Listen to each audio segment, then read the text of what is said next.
Hello बच्चों, let's see this question. The question says a tuning fork gives 4 beats with 50 centimeter length of a sonometer wire. If the length of the wire is shortened by 1 centimeter, then number of beats is still the same. The frequency of the fork is. Tuning fork का हमें frequency पता करना है. सबसे पहले sonometer होता क्या है? तो सोनोमीटर एक इंस्ट्रूमेंट होता है जिससे आप किसी वायर का टेंशन, फ्रीक्वेंसी, वाइब्रेशन ये सब पता कर सकते हो. की point of the question is propagation of wave in string. अगर ये रिलेशन आपको इस्टेब्लिश करने आता है तो आप इसी तरीके से इस क्वेश्चन को कर सकते हो. Propagation of wave in string that connect and both and. या फिर आप इसको क्या कह सकते हो कि लैम्डा और एल के बीच में अगर आप रिलेशन इस्टेब्लिश कर लेते हो तो इस क्वेश्चन को आप इजी तरीके से बना सकते हो. और दूसरा की कॉन्सेप्ट क्या है कि आपको बीट फ्रीक्वेंसी का कॉन्सेप्ट पता होना चाहिए.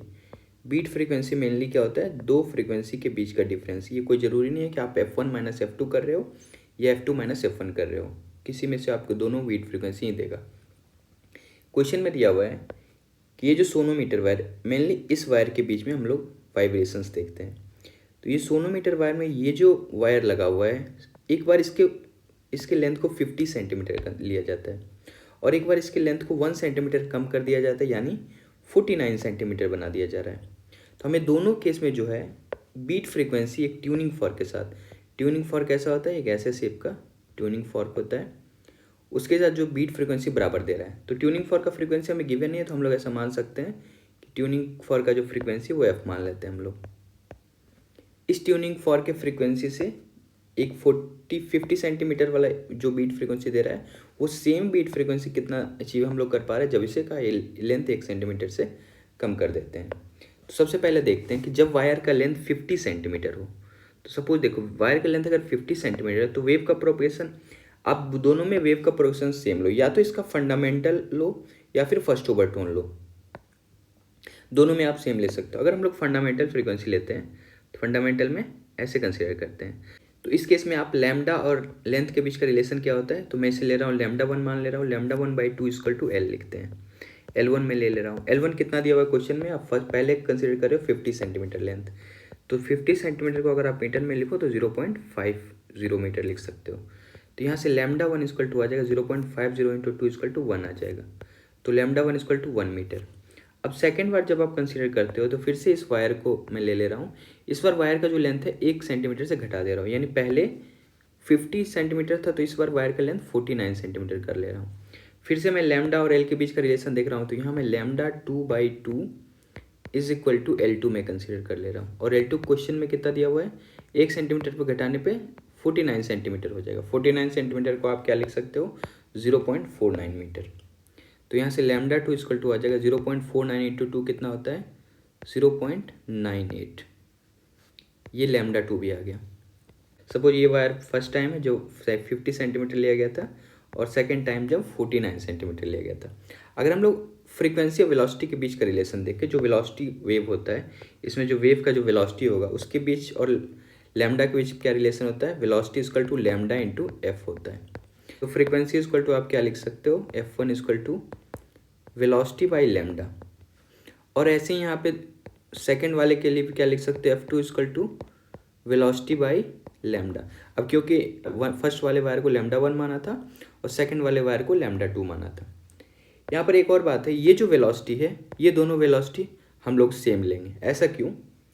अब देखो ये जो सोनोमीटर वायर है, मेनली आप वेलोसिटी ऑफ वेव का जो रिलेशन होता है ये होता है velocity = √T/μ, tension by mu for mass per unit length.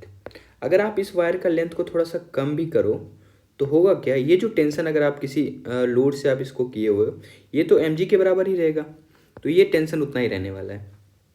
और म्यू होता है मास पर यूनिट लेंथ.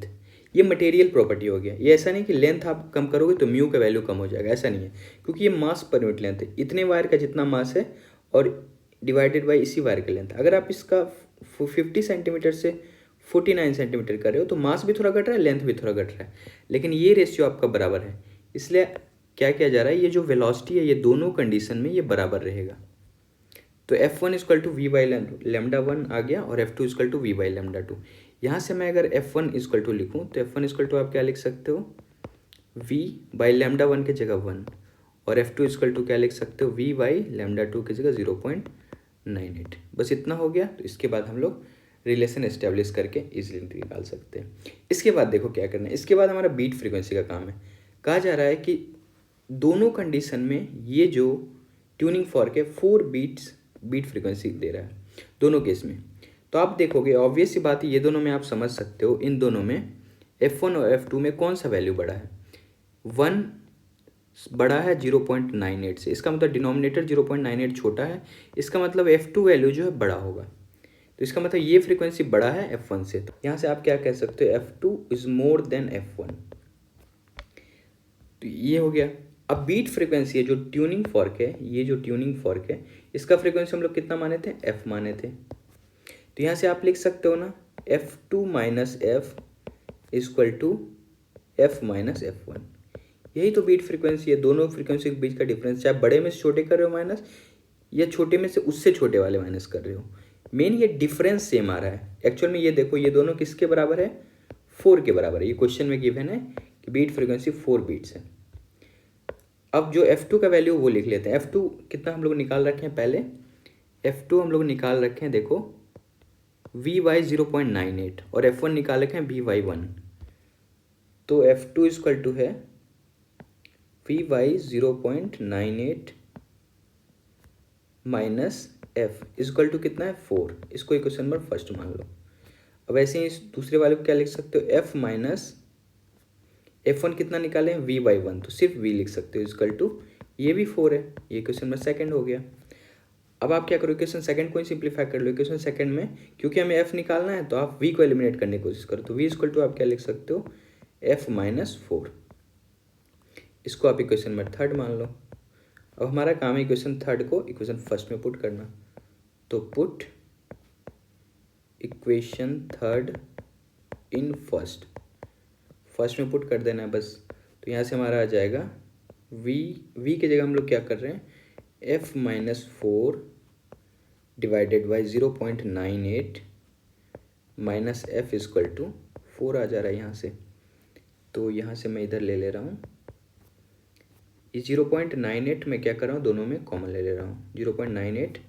तो यहाँ पे आप क्या लिख सकते हैं, F माइनस 4 और ये माइनस 0.98 F हो जाएगा। ये इज इक्वल टू 4 आ गया, नहीं इस माइनस भी तो करना है, हाँ ठीक है, इज इक्वल टू 4।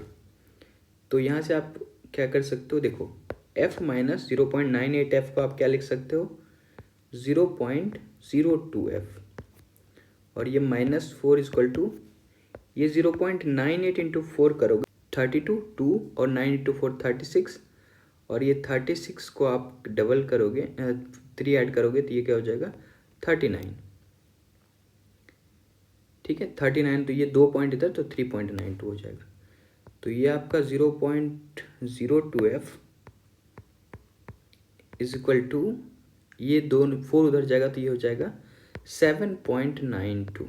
तो यहाँ से F इक्वल टू क्या हो जाएगा 7.92 डिवाइडेड बाई 0.02। यहाँ से देखो ये पॉइंट से ये पॉइंट कैंसिल आउट हो जाएगा, तो आप इसको इससे कट कर सकते हो। ये कितने टाइम में कट हो जाएगा, बिल्कुल 396 टाइम में आप कर भी सकते हो। देखो 6 से 2 12, 9 2 18 19 और 3 3 6 7 396। तो फाइनली आपका फ्रीक्वेंसी कितना आ गया 396 हर्ट्ज, और यही आपका फाइनल आंसर हो गया। तो कौन सा ऑप्शन करेक्ट है, option number first. Okay thank you.